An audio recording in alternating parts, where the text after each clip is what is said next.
तो hello guys, कैसे हैं आप लोग। स्वागत है हमारे चैनल आरबी एक्सप्लेनर में। कहानी की शुरुआत में हम देखते हैं हमारा main character primordial lord Yuan Jun से मिलने आ गया होता है। वो उनको ग्रीट करते हुए कहता है, प्रिमोडियल लॉर्ड युआन जुन, मेरा नाम यांग इनफान है, मैं आपको ग्रीट करता हूँ। वो भी हंसते हुए कहता है गुड गुड गुड, बुरा नहीं है। अगर अफवाहों की माने तो तुम बहुत टैलेंटेड और बहुत ईमानदार बच्चे। इतना ही नहीं बल्कि तुमने बहुत कम उम्र में फाउंडेशन बिल्डिंग स्टेज को सक्सेसफुली हासिल कर लिया है। युनफान कहता है, प्रिमोडियल लॉर्ड आप मेरी कुछ ज्यादा ही तारीफ कर रहे हैं। वो भी कहता है, इतना विनम्र होने की जरूरत नहीं है, मेरी अंतरात्मा हमेशा सही होती है। मेरे पास येलो फ्लेम आयरन कार्ड का पास है, ये मैं तुम्हें दे रहा हूँ, मेरे तरफ से एक छोटा सा तोहफा समझना। इस पास के साथ तुम वर्ल्ड में कहीं भी जा सकते हो, तुम्हें किसी प्रकार की मुसीबत का सामना नहीं करना पड़ेगा। जब तुम्हारे पास बहुत ज्यादा नॉलेज हो जाएगा तब मैं तुम्हें हेवनली वैक्यूम फिंगर टेक्निक सिखाऊंगा। हमारा मेन कैरेक्टर भी उस गिफ्ट को लेते हुए कहता है, आपके इस गिफ्ट के लिए बहुत बहुत धन्यवाद प्रिमोडियल लॉर्ड। तभी पीछे से ली कुबिंग आता है, हमारे मेन कैरेक्टर के कंधे को थपथपाता है और हंसते हुए कहता है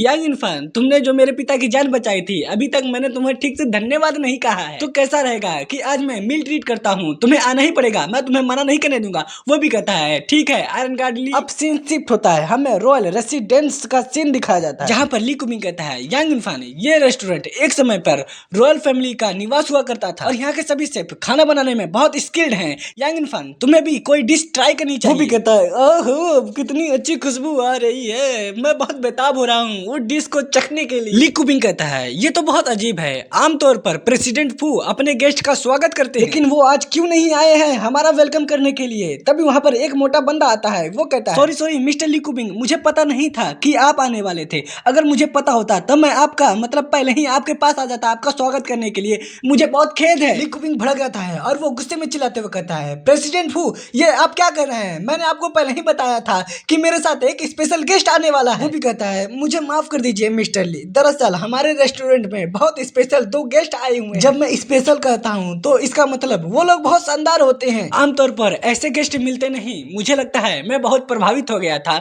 मैं गेट पर जाकर लोगों का स्वागत करने के बारे में भूल ही गया। ली कुबिंग कहता है, प्रेसिडेंट फू मुझे पूरा यकीन है इस जिंदगी में ऐसी बहुत सारी चीजें हैं जिन्हें आप नहीं देखे होंगे, लेकिन आप किन 2 बंदों को देखकर इतना चौंक गए थे कि गेट पर आके वेलकम करना ही भूल गए थे। क्या तुम मुझे बता सकते हो वो दोनों आखिर है कौन। वो भी हंसते हुए कहता है, उनमें से एक हुआडोंग का डिवाइन डॉक्टर है, मुझे पूरा यकीन है। पहले उनका नाम आपने सुना होगा, उनका नाम लू यू है, और दूसरे गेस्ट चुआंगसी के होली मॉन्क है, उनका नाम योंग सीन है। मैं अभी अभी मास्टर सीन का प्रवचन सुन के आ रहा हूँ और मैंने बहुत कुछ सीखा है, क्या आप सुनना चाहते हैं। ली कुबिंग मेन कैरेक्टर से कहता है, डॉक्टर यांग आपका क्या विचार है। मेन कैरेक्टर सोचते हुए कहता है, चलो एक बार चल के देख ही लेते हैं। अब सीन शिफ्ट होता है, हम 2 लोगों को बैठे हुए देखते हैं। ये जो टकला है भाई यही कमीना मोंक है, इसी का नाम सीन है, और जो उसके बगल में बैठा है वो लू यू है, डिवाइन डॉक्टर। तभी वहां पर प्रेसिडेंट फू आता है और हल्की आवाज में मोंक के कान में कहता है, मास्टर मास्टर मैं 2 स्पेशल गेस्ट को लेके आया हूँ आपसे मिलाने के लिए, वो दोनों भी समाज के लिए बहुत महत्वपूर्ण योगदान दिया है। मोंक कहता है, अमित तो तुम क्या कर रहे हो, उन लोगों को मेरे पास लाओ। वो भी कहता है, ठीक है मैं अभी उन लोगों को लेके आता हूँ। उसके बाद हम देखते हैं हमारा मेन कैरेक्टर और वो मोंक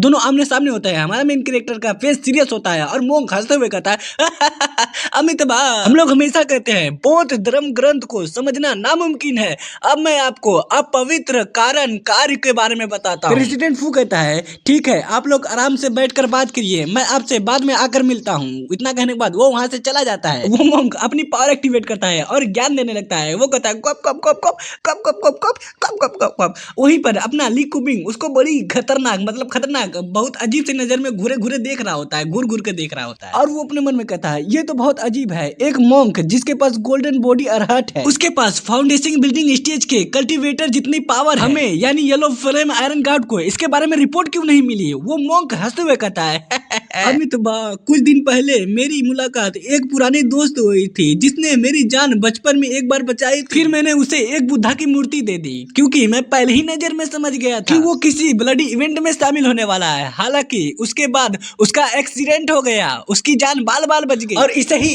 एक पैसे का गुड कर्मा कहा जाता है। उस मोंक की ये सब बातें सुनकर हमारा मेन कैरेक्टर शॉक हो जाता है। वो अपने मन में कहता है, क्या ये वही कहानी नहीं है जो मेरे चाचा ने सुनाई थी, मुझे लगा ही था उस एक्सीडेंट में वो बंदे मतलब दोनों बंदे बाल बाल बच गए थे। इंटरेस्टिंग इंटरेस्टिंग, सेम यही कहानी मैंने दूसरे के मुंह से दूसरे वर्जन में सुनी है। आपकी और उनकी कहानी एक जैसी है लेकिन मैच नहीं करती। स्वांगसी में आपके दोस्त का क्या नाम है। तभी मोंक कहता है, मैं जिन लोगों से भी मिलता हूँ मैं उन लोगों का नाम नहीं पूछता। फिर वो हाथ जोड़ते हुए कहता है, अमित वैसे भी जीवन और मृत्यु आपस में गहराई से जुड़े हुए हैं, लोग आज आते जाते रहते हैं, तो मुझे इस मामूली बात से परेशान होना चाहिए। और वहीं पर ऑडियंस जो देख रहे होते हैं इस मॉन्क की बातें सुनकर खुश हो जाते हैं, वो लोग तालियां बजाने लगते हैं, उछलने लगते हैं, नाचने लगते हैं और तारीफ करते हुए कहते हैं मॉन्क मतलब गुरुजी आप तो कमाल गए, सच में आपको सुनकर मजा आ गया। वहीं पर दूसरा बंदा कहता है मास्टर जी आप तो बहुत ग्रेट है, आपके जैसा दूसरा बंदा कोई नहीं है। मॉन्क इविल स्माइल में हंसता है और अपने मन में कहता है लगता है इस बंदों को उस एक्सीडेंट के बारे में थोड़ी मोड़ी जानकारी है।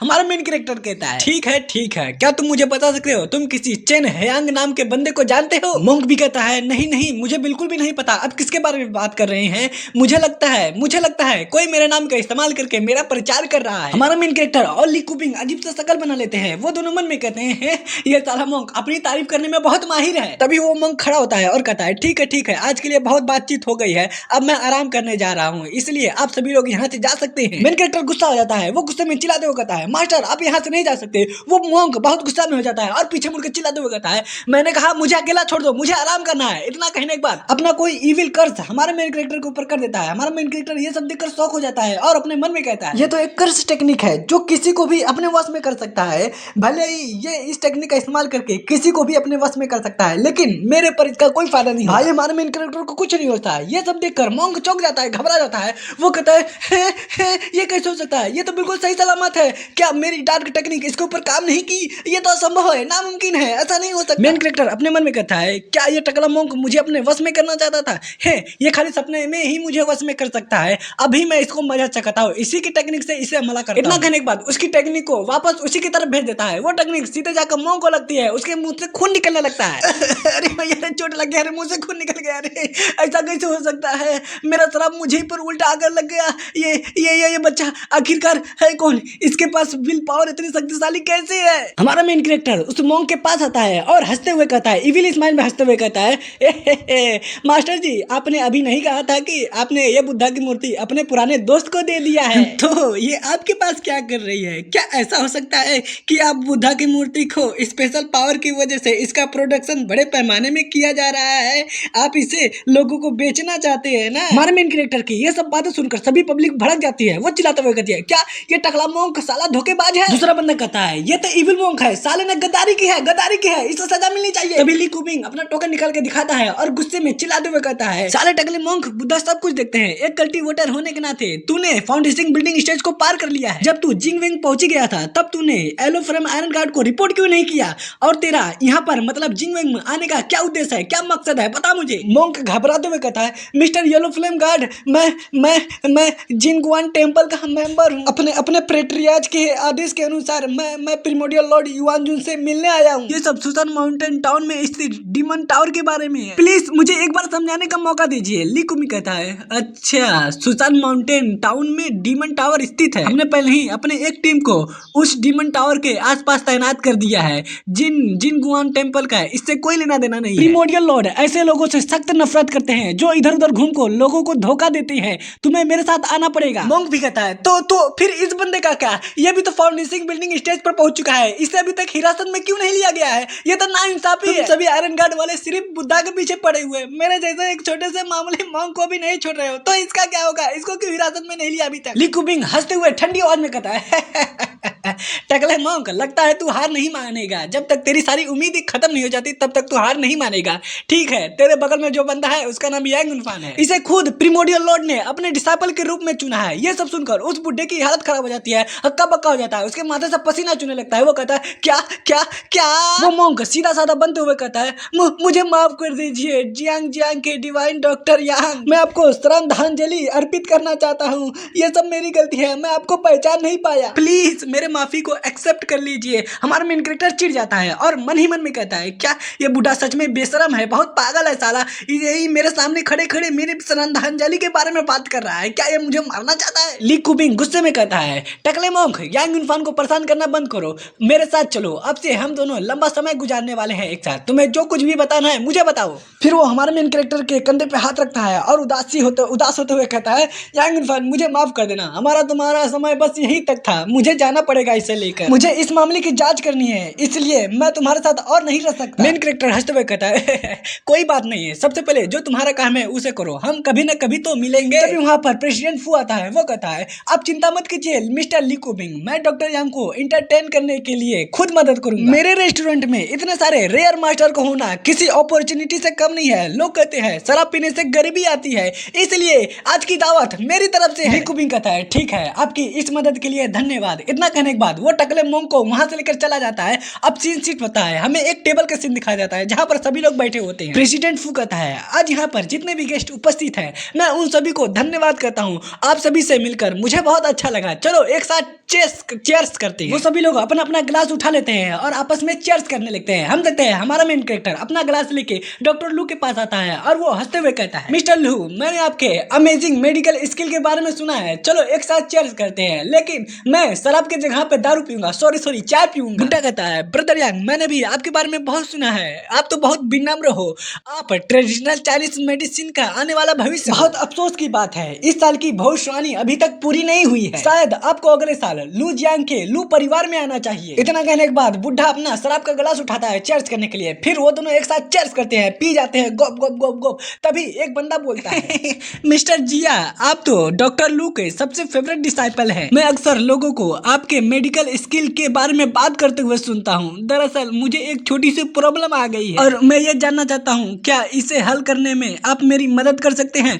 वो कमीना अपने मन में हंसते हुए कहता है ये साला यांग इरफान, इसने सबका ध्यान अपनी ओर खींच लिया है, इसने हमारी प्रसिद्धि को छीन लिया है। यही मौका है, मैं अपने मास्टर को दिखा दूंगा। ये साला यांग इरफान मेरे सामने टट्टी है एकदम कचड़े के बराबर है। और वो कहता है हाँ बिल्कुल, मैं तुम्हारी मदद करूंगा तुम्हारे प्रॉब्लम को दूर करने के लिए। बताओ क्या है तुम्हारा प्रॉब्लम। इतना करने के बाद उस बंदे की हाथ की पल्स चेक करने लगता है। वो कहता है हाल ही में मेरे सर में बहुत तेज खुजली हो रही है, मेरे सर से रूसी बर्फ के जैसे झड़ रही है। मैंने बहुत सारे तरीके आजमाए लेकिन कोई भी फायदा नहीं हुआ। वो भी कहता है ठीक है, मैं अभी तुम्हारी पल्स को चेक करता हूँ। हाँ मुझे पता चल गया, तुम्हारे पल्स को चेक करते हुए मुझे पता चला तुम्हारे शरीर के अंदर कोई भी प्रॉब्लम नहीं है, तुम बिल्कुल पूरी तरह से ठीक हो। क्या हाल ही में तुम्हारे ऊपर बहुत ज्यादा प्रेशर डाला जा रहा है, क्योंकि बहुत ज्यादा सोचने से और तनाव में रहने से आपके सिर में खुजली हो रही है, रूसी झड़ रही है, बस यही कारण है। चिंता मत करो, मैं तुम्हारे लिए अभी मेडिसिन लिख देता हूँ, बस तुम्हें थोड़ा सा आराम करना है, बाकी सब कुछ अपने आप ठीक हो जाएगा। वो बंदा हंसते हुए कहता है अच्छा ऐसी बात है, और अपने मन में कहता है सभी डॉक्टर ने ऐसा ही कहा था, उनका किसी भी मेडिसिन का ऊपर मेरे ऊपर असर नहीं हुआ था। लगता है डॉक्टर लू के डिसाइपल को अभी बहुत कुछ सीखना बाकी है, उनको बहुत लंबा सफर तय करना है। जिया कहता है क्या हुआ, तुम मुझे ऐसे क्यों देख रहे हो, क्या तुम्हें मेरे बातों पर विश्वास नहीं हो रहा है। डॉक्टर यांग की तुलना में मैं उतना अच्छा नहीं हूँ, लेकिन मेरी भी बहुत अच्छी रेपुटेशन है। तुम चाहे तो डॉक्टर यांग से खुद पता लगा सकते हो अपनी बीमारी। आखिरकार वो जियांग शहर के डिवाइन डॉक्टर है, मुझे पूरा यकीन है वो तुम्हारी मदद कर देंगे। भाई ये सब ताना मारते हुए कहता है हमारा मेन कैरेक्टर। वो बंदा डर जाता है, उसके माथे से पसीना चुने लगता है। वो कहता है नहीं इसकी कोई जरूरत नहीं है, वैसे भी ये कोई बड़ी प्रॉब्लम नहीं है, फिलहाल मैं आपकी मेडिसिन जो आपने मेडिसिन लिखा है मैं उसे ही खाऊंगा। और वो अपने मन में कहता है अरे यार क्या ये बंदा सच में ऐसा कह रहा है, मैं जाकर दूसरे से चेकअप कराऊं। लोग कहते हैं कि आपको अलग अलग डॉक्टर की राय कभी भी नहीं लेनी चाहिए, क्या ये बंदा मुझे फंसाना चाहता है। वो कमीना बंदा हमारे मेन कैरेक्टर से कहता है डॉक्टर यांग आपका क्या कहना है, ये आपके लिए बहुत अच्छा अपॉर्चुनिटी है, क्यों ना आप अपने टैलेंट का छोटा सा नमूना दिखा दे। मेन कैरेक्टर कहता है अरे नहीं जब आपने बता ही दिया है सब कुछ ठीक है तो मैं भी मैं इसमें शामिल नहीं होना चाहता, समझ लिए सब कुछ ठीक है। वो बंदा भड़कते हुए कहता है ये कैसी बदतमीजी है, आपने अभी तक पेशेंट को देखा ही नहीं और आपने कह दिया कि वो ठीक है। डॉक्टर यांग आप बहुत गैर जिम्मेदार है। उसकी बातें सुनकर वो मोटा बंदा घबरा जाता है, उसके माथे से पसीना चुने लगता है, उसका शरीर थर-थर कांपने लगता है। हमारा मेन कैरेक्टर अपने मन में कहता है साफ दिखाई दे रहा है ये जिया का बच्चा मुझे टारगेट कर रहा है। फिर वो हंसते हुए कहता है जब डॉक्टर जिया मेरे ऊपर इतना जोर दे ही रहे हैं तो मैं भी देख लेता हूँ। इतना कहने के बाद उसके हाथ के पल्स चेक करता है और वो कहता है मुझे पता चल गया सब कुछ ठीक है, ये बीमारी आपको पहले मतलब पिछले 1 महीने से हो रही है ना। हमारे मेन कैरेक्टर की ये सब बातें सुनकर वो शॉक हो जाता है और कहता है हाँ डॉक्टर आपको कैसे पता चला, पिछले महीने से मुझे ये सब सिम्टम परेशान कर रहे हैं। वो भी हंसते हुए कहता है प्रेसिडेंट झांग आपको घबराने की कोई जरूरत नहीं है, आपका शरीर बिल्कुल ठीक है, आपको कोई भी दवा लेने की जरूरत नहीं है, आप बस अपना शैम्पू बदल दीजिए, बाकी सब कुछ अपने आप ठीक हो जाएगा। वो भी कहता है क्या ये सच है डॉक्टर यांग। फिर अचानक से बहुत एक्साइटेड हो जाता है और रोते रोते कहता है जब आपने इसके बारे में जिक्र कर दिया है तो मुझे अब याद आया, पिछले महीने मेरी बेटी ने बहुत सारे हर्बल शैम्पू खरीदे थे, उसने मुझे वो शैम्पू इस्तेमाल करने के लिए मजबूर किया था,